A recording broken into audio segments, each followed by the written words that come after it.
hear from Péter Törcsi. He's the director of the Center for Fundamental Rights in Hungary. He's a lawyer, research director, and regularly publishes in law and political journals, both in Hungarian and in English. He's a frequent guest on television and radio and is a co-author and co-editor of several books. Péter? Mr. Brown, thank you for the introduction. Mr. Kafka, I think a special thank you for you too for organizing this wonderful event. Ladies and gentlemen, dear friends, freedom is never more than one generation away from extinction. We didn't pass it to our children in the bloodstream. It must be fought for, protected, and handed on for them to do the same. When Ronald Reagan, one of the greatest presidents of the United States, said that, everyone suddenly knew that protecting our democracy meant protecting our children. For a perfect but brief moment, at the end of the last century that became the Western consensus, almost exactly when Hungary rejoined the West after 4 decades in communist captivity. The way to protect freedom and pass it on to our children is by making sure that they receive the best possible education and the values of their parents. It follows that certain rights must be observed absolutely. Children must have the right to a childhood, a time for free play to enjoy the love of their parents and the companionship of their friends. Mothers must have the right to be mothers. They should spend time with their kids in their most formative moments to gently direct their emotional development. Since no one in the world knows what children need better than a mom and dad, parents must be in control of their kids' upbringing. Nothing can happen in the classroom that is against the will of the parents. The above principles from Article 25 and 26 of the Universal Declaration of Human Rights, adopted 75 years ago and signed and ratified by all the civilized nations of the world. Yet, despite Reagan's advice, millennia of shared morality and obligations under international law, some of the West today seems to have forgotten our duty to protect children, mothers, and families. I, however, come from a country that has been largely immune to the moral crisis that has undermined these cornerstones of our civilization. In Hungary, keeping kids and moms and dads safe remains uncontroversial. After the political victory of the Hungarian conservatives in 2010, Hungary has introduced a number of political policies to help families and children. There is, of course, a financial element of it. The core idea is that having children should not be a financial burden for young families. Therefore, the government of Prime Minister Viktor Orbán has adopted a number of incentives for families to have children. Let me give you just a few examples. Mothers of 4 will never pay income tax. They are exempt. For the first 6 months after a baby's birth, moms receive an infant care allowance that is greater than their wages.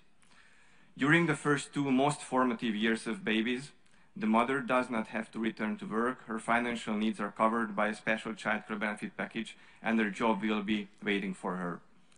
Hungary's national budget allocates more than 5% of her GDP to family support, almost twice the average of other developed countries. But of course, money is not everything.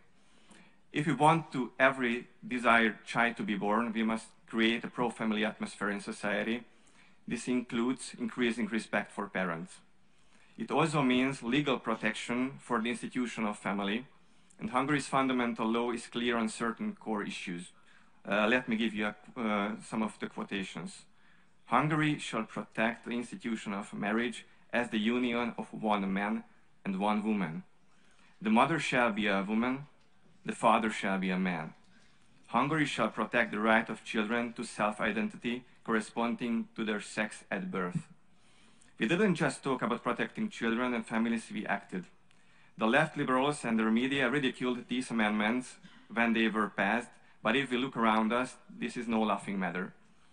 What Hungarian conservatives achieved is a crushing preemptive strike against the cult of folk and gender ideology. And let us be clear, we are dealing with a dangerous new cult that embraces a form of child sacrifice. When they perform invasive surgery on children in the name of an ideology, that is a form of child sacrifice. When they feed kids hormone pills to prevent the transition to adulthood, that is a form of child sacrifice. In some parts of the West, parents who do try to prevent the mutilation of their sons and daughters can end up having their parental rights revoked, paying huge fines, and maybe even going to jail. Genderism and wokeism have infiltrated the classrooms as well. Unless Western nations act now to take back the educational institutions, the continuity of generations passing on freedom will be broken, and it will be lost, perhaps forever. If freedom's future depends on free parents raising free kids, the West is in the last desperate moment when we can save ourselves. Do you know why the globalist left is so outraged by Hungary's child protection law? Because Hungary has distilled the antidote to their poison, a recipe that everyone is free to study and adapt to their local realities and needs. In Hungary, fathers are men and mothers are women. Children are born as boys or girls, and no one can deprive them of this biological gift. Woke propaganda is banned from classrooms, and parents remain in control of their children's upbringing. And most importantly, the fortress of freedom we constructed around the family was built with an overwhelming support of Hungarians. In 2022, last year, after the powerful propaganda attack launched by the left against the child protection law, Hungary held a referendum on the issue. Over 90% of voters, demonstrably from across the political spectrum, voted to reject genderism. While the governing party scored an overwhelming victory at the polls, support for child protection was greater by over 500,000 votes.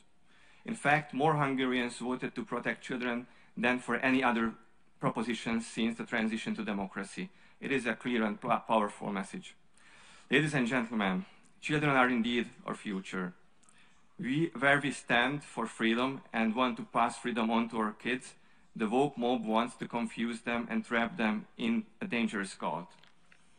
Where we believe in God and His creation, they believe that everything in the world is socially constructed. Where we believe in men and women, they believe in countless number of genders. Where we believe in God, homeland and family, they only see the isolated individuals. Everything in our history, culture, ethics and real values demands that we stand up to protect our children. Even Article 25 and 26 of the Universal Declaration of Human Rights dictate it.